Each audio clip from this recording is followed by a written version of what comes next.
প্রতি বছরই বাংলাদেশ থেকে প্রচুর পর্যটক যান ভারতে। কলকাতা, কাশ্মীর, সিমলা, মানালি, মেঘালয়, দিল্লি সহ দেশটির বিভিন্ন জায়গাতেই ঘুরে বেড়ান তারা। কিন্তু গেল 2 মাস ধরে সেই পরিস্থিতির পরিবর্তন হয়েছে। এখন ভারতে তেমন দেখা মিলছে না বাঙালি পর্যটকের, আর এতে বেশ বড় ধরনের লোকসানের মুখে পড়েছেন সেখানকার ব্যবসায়ীরা। এর কারণ কি, সেই আলোচনাই করব আজ।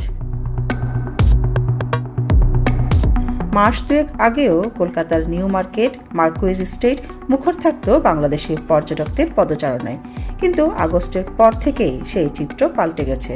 রাজনৈতিক পট পরিবর্তনের পর থেকে এই অবস্থা, আর এতে ব্যবসায়ীরা পড়েছেন লোকসানের মুখে।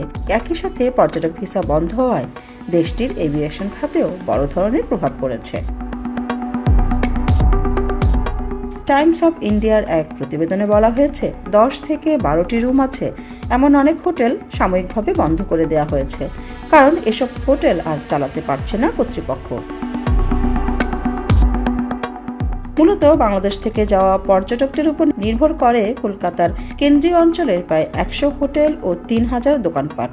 কয়েক মাস ধরে বাংলাদেশিরা যেতে না পারায় এসব প্রতিষ্ঠানের ব্যবসা অন্তত 70% কমে গেছে। কলকাতার নিউ মার্কেটের কাছাকাছি এলাকায় 130টি আবাসিক হোটেল আছে। এখানকার আবাসিকের 75%-এরও বেশি বাংলাদেশি পর্যটকে ভরে থাকে। বর্তমানে সেই সংখ্যা 5%-এরও কম। কলকাতার নিউ মার্কেটের দোকানগুলোর বেশিরভাগ ক্রেতাই বাংলাদেশি। কলকাতার বিভিন্ন অঞ্চল থেকে আসা ক্রেতা এখানে সাধারণত কমই আসেন, কিন্তু এখন বাংলাদেশিরা না থাকায় নিউ মার্কেটের ব্যবসায়ীরা অনেকটাই আশাহত হয়ে পড়েছেন। দোকানদারদের আশঙ্কা, যদি বাংলাদেশের উপর এই নিষেধাজ্ঞা চলতে থাকে তাহলে এই এলাকার অর্থনীতি ধসে পড়বে। কলকাতার হাসপাতালগুলোতেও কমেছে বাংলাদেশি রোগীর সংখ্যা, ফলে আয় কমেছে চিকিৎসকদেরও।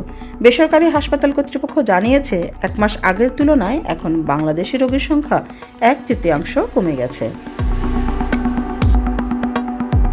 বাংলাদেশে ফ্লাইট পরিচালনাকারী এয়ারলাইন্সগুলো জানিয়েছে, 5 আগস্টের পর থেকে বাংলাদেশিদের জন্য ভারতের শুধুমাত্র শিক্ষা ও চিকিৎসা ভিসা চালু রয়েছে। পর্যটক ভিসা বন্ধ হওয়ায় দেশের এভিয়েশন খাতে বেশ প্রভাব পড়েছে। ভারত সীমিত আকারে ভিসা কার্যক্রম চালাচ্ছে, তাই যাত্রী পাওয়া যাচ্ছে না। আবার ভিসা থাকা সত্ত্বেও বিমানবন্দরে হয়রানি বা আটকের ভয়ে অনেকেই ভারতমুখী হচ্ছেন না, ফলে দেশটির বিভিন্ন রুটে যাত্রী সংখ্যা উল্লেখযোগ্যভাবে কমেছে। সব এয়ারলাইন্স তাদের ভারত রুটের ফ্লাইট সংখ্যা 1/3 নামিয়ে এনেছে। ট্যুর অপারেটররা বলছেন, বাংলাদেশ থেকে সারা বছরই পর্যটক ভারতে যেত। নভেম্বর, ডিসেম্বর ও জানুয়ারি মাসে সবচেয়ে বেশি ট্যুর প্যাকেজ বিক্রি হতো কাশ্মীর এবং সিমলা, মানালির।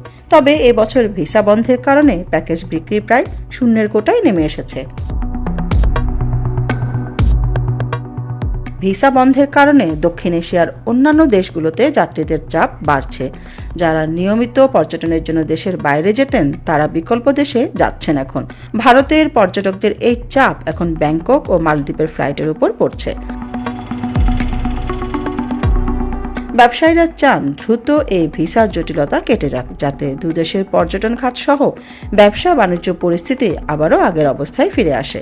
দর্শক, ভারতের পর্যটক ভিসা বন্ধ রাখার এই বিষয়টিকে আপনারা কিভাবে দেখছেন?